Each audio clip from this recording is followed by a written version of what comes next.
This is the story of a soldier of peace who gave up his life for that ideal on a battlefront in Korea.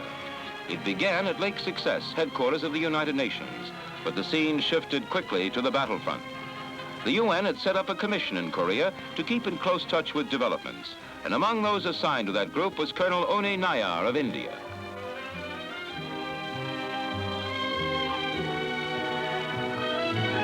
It was Colonel Nayar's job to help make up the reports that go back to Lake Success, where the Security Council had issued a ceasefire order.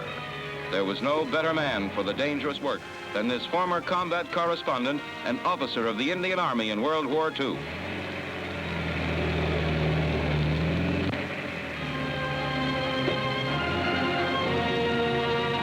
His assignment brought Colonel Nayar right to the very guns of the UN forces. He talked with the soldiers, trying to pick up every bit of information that would help him report the fighting to the UN in accurate detail.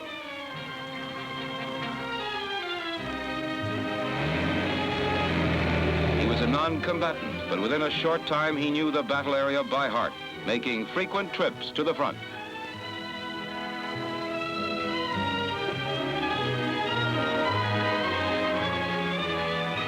Colonel Nayar also worked closely with officials of the Republic of Korea, but he felt that this was not enough, that he had to go up front to see everything with his own eyes.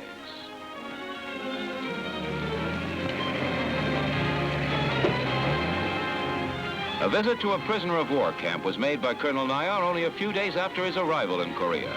He talked with the North Koreans, hoping to find a clue that would help the UN solve the dilemma of a divided Korea.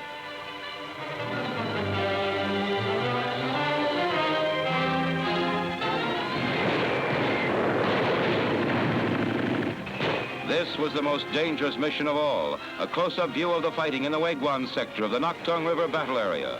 The little town was the scene of bitter fighting right from the start, and the artillery shells that poured into it from both sides left it a smoking ruin.